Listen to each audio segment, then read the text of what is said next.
श्रीगुरुभ्यो नमः।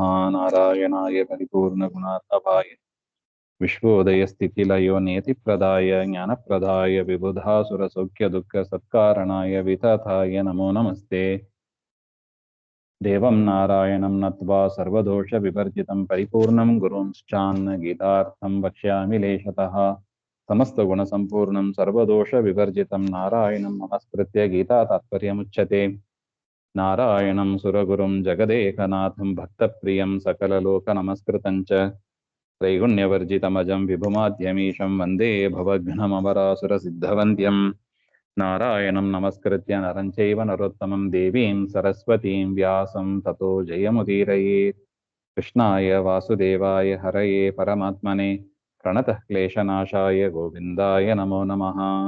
ಶ್ರೀ ಗುರುಭ್ಯೋ ನಮಃ. ಶ್ರೀಮದ್ ಭಗವದ್ಗೀತೆಯ 6ನೇ ಅಧ್ಯಾಯ 46ನೇ ಶ್ಲೋಕ ನೋಡ್ತಾ ಇದ್ದೀವಿ. ತಪಸ್ವಿಭ್ಯೋ ಅಧಿಕೋ ಯೋಗಿ ಜ್ಞಾನಿಭ್ಯೋಪಿ ಮತೋ ಅಧಿಕಃ ಕರ್ಮಿಭ್ಯಶ್ಚ ಅಧಿಕೋ ಯೋಗಿ ತಸ್ಮಾದ್ ಯೋಗಿ ಭವಾರ್ಜುನ.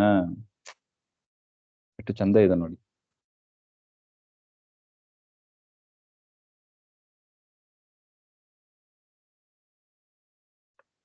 ನಾವು ನೋಡಿದ್ದೀವಿ, ಕರ್ಮ ಆರಂಭದಲ್ಲಿ ಏನ್ ಮಾಡಬೇಕು? ಸಜ್ಜನರ ಜೊತೆಗೆ ಸೇರಿ ಕರ್ಮ ಮಾಡಬೇಕು. ಕರ್ಮ ಮಾಡ್ತಾ ಮಾಡ್ತಾ ಜ್ಞಾನ ಶ್ರವಣ ಮಾಡಬೇಕು. ಶ್ರವಣ ಮಾಡಿ ಮನನ ಮಾಡಬೇಕು. ಮನನ ಮಾಡಿ ಧ್ಯಾನ ಮಾಡಬೇಕು ಅಂತ. ಇದೆಲ್ಲ ಯೋಗದ ಒಂದು ಹಂತ. ನಾವು ಜಸ್ಟ್ ಎಂಟರ್ ಮಾಡಿದ್ದೀವಿ, ಸತ್ಕರ್ಮಗಳನ್ನ ಮಾಡ್ತೀವಿ, ಕೆಲವು ಶ್ರವಣಗಳನ್ನ ಮಾಡ್ತೀವಿ. ಈಗ ಜಸ್ಟ್ ಈ ಯೋಗ ಮಾರ್ಗದಲ್ಲಿ ನಾವು ಎಂಟರ್ ಆಗಿದ್ದೀವಿ ಅಷ್ಟೇ. ಅದರಿಂದ ಈ ತಾರತಮ್ಯವನ್ನು ಹೇಳ್ತಾರೆ ನೋಡಿ. ಯೋಗಿನಂ ಸ್ತೌತಿ, ಯಾರು ಯೋಗಿಗಳಾಗಿದ್ದಾರೆ ಅವರನ್ನು ಹೊಗಳುತ್ತಾರೆ. ಯೋಗಿಗಳು ಅಂದ್ರೆ ಯಾರು? ಆ 4ನೇ ಮೆಟ್ಲು, ಧ್ಯಾನ ಯೋಗ ಮಾಡ್ತಾರಲ್ಲ, ಅವ್ರನ್ನೇ ನಿಜವಾದ ಯೋಗಿಗಳು ಅಂತ ಕರೆಯೋದು. ಆ ರೀತಿಯಾದ ಧ್ಯಾನದ ಮೆಟ್ಟಿಲನ್ನ ತಲುಪಿದವರ ಇದ್ದಾರಲ್ಲ, ಅವ್ರನ್ನ ಸ್ತೋತ್ರ ಮಾಡ್ತಾ ಇದ್ದಾರೆ. ತಪಸ್ವಿಭ್ಯ ಅಧಿಕ ಯೋಗಿ, ಯಾರು ತಪಸ್ ಮಾಡ್ತಾರೆ. ತಪಸ್ಸು ಅಂದ್ರೆ ಏನು? ಕೃಚ್ರ, ಚಾಂದ್ರಾಯಣ ಮುಂತಾದ ವ್ರತಗಳನ್ನ ಮಾಡೋದು. ವ್ರತಗಳನ್ನ ಆಚರಿಸುತ್ತಾ ಯಾರಿದ್ದಾರಲ್ಲ ಅವ್ರಿಗಿಂತಲೂ ಕೂಡ ಯೋಗಿಯಾದವ, ಧ್ಯಾನವನ್ನ ಮಾಡತಕ್ಕ. ಯಾಕೆ 4ನೇ ಮೆಟ್ಲು ನೋಡಿ, ಹೈಯೆಸ್ಟ್ ಸ್ಟೇಟ್ ಅದು ಯೋಗಿಗಳಾಗೋದು, ಧ್ಯಾನ ಮಾಡೋದು. ಅವರು ಶ್ರೇಷ್ಠರು ಅಂತ ಹೇಳ್ತಾರೆ. ಜ್ಞಾನಿಭ್ಯ ಬಿ ಮತೋ ಅಧಿಕ. ಇನ್ನು ಯಾರು ಶ್ರವಣ ಮಾಡಿ, ಗುರುಗಳ ಮುಖಾಂತರ ಶ್ರವಣ ಮಾಡಿ ಯಾರು ಶಾಸ್ತ್ರವನ್ನ ಕೇಳಿ ತಿಳ್ಕೊಂಡಿದ್ದಾರೆ, ಜ್ಞಾನಿಗಳು ಅಂತ, ಅವರಿಗಿಂತಲೂ ಕೂಡ ಯೋಗಿಯಾದವ ಅಧಿಕ. ಅದರಿಂದ ನಾನು ವ್ರತಾಚರಣೆ ಮಾಡಿ ಆಯ್ತು, ನಾನು ಶಾಸ್ತ್ರ ಕೇಳಿ ಮುಗೀತು, ಇನ್ನೇನು ಆ ಪ್ರಶ್ನೆನೇ ಬರೋದಿಲ್ಲ ನೋಡಿ. ಎಲ್ಲ ಇನ್ಕಂಪ್ಲೀಟ್ ಅಂತ ಅರ್ಥ. ವ್ರತಾಚರಣೆ ಮಾಡಿದ್ರು ಇನ್ಕಂಪ್ಲೀಟು, ಶಾಸ್ತ್ರ ಶ್ರವಣ ಮಾಡಿದ್ರು ಇನ್ಕಂಪ್ಲೀಟು. ಮತ್ತು ಕರ್ಮಿಭ್ಯಶ್ಚ ಅಧಿಕ ಯೋಗಿ. ಇನ್ನು ಕರ್ಮವನ್ನು ಮಾಡಿದ್ದಾರೆ ನೋಡಿ, ಸಂಧ್ಯಾ ವಂದನೆ, ಹೋಮ ಹವನ ಇತ್ಯಾದಿಗಳು. ನಾನು ಅದೆಲ್ಲ ಮಾಡಿದ್ದೇನೆ, ನಾನು ಶ್ರೇಷ್ಠ. ಯಾರು ಧ್ಯಾನ ಮಾಡಿದ್ದಾರೋ ಅವರೇ ಶ್ರೇಷ್ಠರು. ಕರ್ಮ ಮಾಡಿದವರಿಗಿಂತಲ ಅಧಿಕನಾದವ ಯೋಗಿ. ಅದರಿಂದ ತಸ್ಮಾತ್, ಯಾವ ಕಾರಣಕ್ಕಿಂತ ಮನುಷ್ಯನಾಗಿ ಹುಟ್ಟಿದವ ಏನಾಗಬೇಕು? ಯೋಗಿ ಆಗಬೇಕು. ಯೋಗಿ ಅಂದ್ರೆ ಏನು? ಕರ್ಮಗಳನ್ನ ಮಾಡ್ತಾ ಶ್ರವಣ ಮಾಡಿ ಮನನ ಮಾಡಿ ತದನಂತರ ಧ್ಯಾನ ಆಗೋದು. ನಾವು ತುಂಬಾ ಜನ ನೋಡ್ತೀವಿ, ಯಾರು ಯೋಗಿಗಳು ಅಂತ ತಮ್ಮಂತಾವೇ ಹೇಳ್ಕೊತಾ ಇದ್ದಾರೆ. ಆದ್ರೆ ಏನ್ ಮಾಡಿರೋದಿಲ್ಲ ಅವರು? ಕರ್ಮವನ್ನ ಮಾಡಿರೋದಿಲ್ಲ. ದೇವರ ವಿಚಾರ ಶ್ರವಣ ಮನನ ಯಾವುದು ಮಾಡಿರೋದಿಲ್ಲ. ಸೀದಾ ಏನೋ ಒಂದು ಯೋಗ ಪ್ರಾಕ್ಟೀಸ್ ಮಾಡ್ಕೊಂಡ್ಬಿಟ್ಟು ನಾನು ಯೋಗಿ ಅಂತ ಹೆಸರು ಹಾಕೊಂಡ್ಬಿಡ್ತಾರೆ. ಆ ರೀತಿಯಾದ ಯೋಗಿ ಅಲ್ಲ ದೇವರು ಇಲ್ಲಿ ಹೇಳಿರೋರು. ದೇವರಲ್ಲಿ ಹೇಳಿರೋರು ತಪಸ್ವಿಗಳಾಗಬೇಕು, ಕರ್ಮಾಚರಣೆ ಮಾಡಬೇಕು, ಶ್ರವಣ ಮನನ ಮಾಡಿರಬೇಕು. ಮೀರಿ ಇದಕ್ಕಿಂತಲೂ ಅಧಿಕವಾಗಿ 4ನೇ ಮೆಟ್ಟಲು ಅದನ್ನ ಮಾಡಿದವರು ಯೋಗಿಗಳು ಅಂತ ಕೃಷ್ಣನ ಅಭಿಪ್ರಾಯ. ಯೋಗಿನಾಮಪಿ ಸರ್ವೇಷಾಂ ಮದ್ಗತೇನಾಂತರಾತ್ಮನ ಶ್ರದ್ಧಾವಾನ್ ಭಜತೆ ಯೋ ಮಾಂ ಸಮೇ ಯುಕ್ತತಮೋ ಮತಃ. ಧ್ಯಾನಸ್ವಪಿ ತಾರತಮ್ಯಂ ಇನ್ನು ಯಾರು ಧ್ಯಾನ ಮಾಡ್ತಾರ ನೋಡಿ, ಅಲ್ಲೂ ಕೂಡ ತಾರತಮ್ಯ ಇದೆ ಅಂತ ನೋಡಿ. ಭಕ್ತರ ವರ್ಗದಲ್ಲಿ ತಾರತಮ್ಯ ಹೇಳಿದ್ರು. ಕರ್ಮ, ಶ್ರವಣ, ಮನನ, ಧ್ಯಾನ ಹಾಗೆ ಅಂತ ಇದೆಲ್ಲ ಸಜ್ಜನರು ಮಾಡತಕ್ಕದ್ದು. ಅಧಿಕಾರಿಗಳು ಅವರಲ್ಲಿ ತಾರತಮ್ಯವನ್ನು ಹೇಳಿದ್ರು. ಯಾರು ಧ್ಯಾನ ಮಾಡ್ತಾರಲ್ಲ ಅವರು ಭಾರಿ ದೊಡ್ಡವರು ಹಾಗೆ. ಇನ್ನು ಧ್ಯಾನ ಮಾಡುವವರಲ್ಲೂ ಕೂಡ ಯಾರು ಶ್ರೇಷ್ಠರು ಹಾಗೆಂದ್ರೆ ಅದನ್ನ ಇಲ್ಲಿ ಹೇಳ್ತಾ ಇದ್ದಾರೆ. ಸರ್ವೇಷಾಮಪಿ ಯೋಗಿನ ಮಧ್ಯೆ.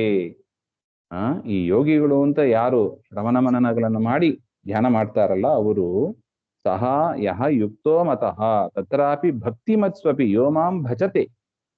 ಅಂತ ಯೋಗಿಗಳಾಗಿದ್ದವರು ಕೂಡಲ್ಲಿ ಯಾರು ನನ್ನನ್ನ ಭಕ್ತಿಯಿಂದ ಸೇವೆ ಮಾಡ್ತಾರೆ, ಭಕ್ತಿ ಮತ್ಸ್ವಪಿ, ಎಲ್ಲ ಭಕ್ತರೇ, ಆ ಭಕ್ತಿವಂತರಲ್ಲೂ ಕೂಡ ಯಹ ಮಾಂ ಭಜತೆ ಸೇವತೆ, ನನ್ನ ಸೇವೆಯನ್ನು ಯಾರು ಮಾಡ್ತಾ ಇರ್ತಾನೆ ನೋಡಿ, ಅವನು ಶ್ರೇಷ್ಠ ಅಂತ. ತತ್ರಾಪಿ ಮದ್ಗತೇನ ಅಂತರಾತ್ಮನ, ಯಾರು ನನ್ನಲ್ಲೇ ಮನಸ್ಸಾಕಿದವನಾಗಿ ಇರ್ತಾನೆ ನೋಡಿ, ಅವನು ಇನ್ನೂ ಶ್ರೇಷ್ಠ ಅಂತ. ನನ್ನ ಸೇವೆ ಮಾಡುವವ ಶ್ರೇಷ್ಠ ನೋಡಿ. ಧ್ಯಾನ ಮಾಡುವವರೆಲ್ಲ ದೇವರ ಸೇವೆ ಮಾಡೇ ಮಾಡ್ತಾರೆ. ಆ ಸೇವೆ ಮಾಡುವವರಲ್ಲೂ ಕೂಡ ಪರಮಾತ್ಮನಲ್ಲಿ ಮನಸ್ಸು ಅಂತಃಕರಣ ಉಳ್ಳವರಾಗಿ, ಸದಾ ಪರಮಾತ್ಮನಲ್ಲೇ ಅಂತಃಕರಣ ಉಳ್ಳವರಾಗಿ ಇದ್ದಾರಲ್ಲ ವಾಯುದೇವರು ಮುಂತಾದವರು, ಅವರು ಇನ್ನೂ ಶ್ರೇಷ್ಠರು ಅಂತ. ಸಹ ಯುಕ್ತತಮೋ ಮತಃ ಫಲಕಾಮಾನಾಂ ವಿನಾ ಭಜತೆ, ಯಾರು ಫಲಕಾಮನೆಗಳು ಇಲ್ಲದೆ, ಫಲಾಪೇಕ್ಷೆ ಇಲ್ಲದೆ ಯಾರು ಭಜನೆ ಮಾಡ್ತಾರೆ ಅವರು ಯುಕ್ತತಮಃ, ಇನ್ನು ಭಾರಿ ಶ್ರೇಷ್ಠರು ಅಂತ. ಈ ರೀತಿಯಾಗಿ ಆ ವಾಯುದೇವರೆಲ್ಲ ಆಗಿರ್ತಾರೆ, ಯಾವ ಫಲಾಪೇಕ್ಷೆ ಇರೋದಿಲ್ಲ. ಯೋಗೀಶು ಅತಿ ಉತ್ತಮ ಇತಿ ಮೇ ಮತಃ, ಅವನು ಯೋಗಿಗಳಲ್ಲಿ ಫಲಾಪೇಕ್ಷೆ ಇಲ್ಲದೆ ನನ್ನಲ್ಲೇ ಮನಸ್ಸುಳ್ಳವನಾಗಿ ನನ್ನನ್ನೇ ಸೇವೆ ಮಾಡ್ತಾ, 3 ಪ್ಯಾರಾಮೀಟರ್ ಹೇಳಿದ್ದಾರೆ. ನನ್ನನ್ನೇ ಸೇವೆ ಮಾಡುವವರು ಉತ್ತಮರು, ಅವರಿಗಿಂತ ಉತ್ತಮರು ನನ್ನ ಸೇವೆ ಮಾಡ್ತಾ ನನ್ನಲ್ಲೇ ಮನಸ್ಸಿಟ್ಟವರಾಗಿ ಇರ್ತಾರೆ, ಅವರು ಇನ್ನೂ ಉತ್ತಮರು. ಅವರಿಗಿಂತ ಉತ್ತಮರು ನನ್ನ ಸೇವೆ ಮಾಡ್ತಾ ನನ್ನಲ್ಲೇ ಮನಸ್ಸಿಟ್ಟವರಾಗಿ ಫಲಾಪೇಕ್ಷೆ ಇಲ್ಲದೆ ಯಾರಿದ್ದಾರೆ ಅವರು ಭಾರಿ ಶ್ರೇಷ್ಠರು. ಯೋಗೀಶು ಉತ್ತಮ ಇತಿ ಮೇ ಮತಃ, ಇದು ನನ್ನ ಅಭಿಪ್ರಾಯ ಅಂತ ಕೃಷ್ಣ ಇಲ್ಲಿ ಹೇಳಿಕೊಡ್ತಾ ಇದ್ದಾನೆ. ಅದರಿಂದ ಶ್ರವಣ ಮನನ ಧ್ಯಾನ ಜ್ಞಾನ ಭಕ್ತಿ ವೈರಾಗ್ಯ ಅಂತ ಏನ್ ಹೇಳ್ತಾರೆ, ಆ ಪಂಥವನ್ನ ಆ ಮಾರ್ಗವನ್ನು ನಾವು ಹಿಡಿಬೇಕು. ಮಾರ್ಗದಲ್ಲಿ ಇದ್ದೀವಿ, ಇನ್ನು ಅದರಲ್ಲಿ ಚೆನ್ನಾಗಿ ಆಸಕ್ತಿ ಉಳ್ಳವರಾಗಿ ಮುಂದೆ ಹೋಗಿ ಆ ಧ್ಯಾನದ ಮಾರ್ಗವನ್ನು ನಾವು ಮೆಟ್ಟುವುದೇ ನಮ್ದು ಗುರಿ, ಇದೇ ಜೀವನದ ಗುರಿ. ಯೋಗಿಗಳಾಗಬೇಕು, ಧ್ಯಾನ ಯೋಗಿಗಳು, ಕರ್ಮಯೋಗಿಗಳು, ಭಕ್ತಿ ಯೋಗಿಗಳು, ಧ್ಯಾನ ಯೋಗಿಗಳು, ಇದು ನಾವು ಆಗಬೇಕಾದ ಗುರಿ ಅಂತ ಪರಮಾತ್ಮ ಸ್ಪಷ್ಟಪಡಿಸಿದ್ದಾನೆ. ಇದು ಶ್ರೀಮದ್ ಭಗವದ್ಗೀತಾಯ 6ನೇ ಅಧ್ಯಾಯ. ಇಲ್ಲಿಗೆ 6ನೇ ಅಧ್ಯಾಯ ಸಮಾಪ್ತಿಯಾಯಿತು. ಮುಂದಿನದ್ದು ಮತ್ತೆ ನೋಡೋಣ. ಶ್ರೀಮಧ್ವಾಂತರ್ಗತ ಶ್ರೀಕೃಷ್ಣ ಅರ್ಪಣಮಸ್ತು. ಶ್ರೀ ಹರಯೇ ನಮಃ.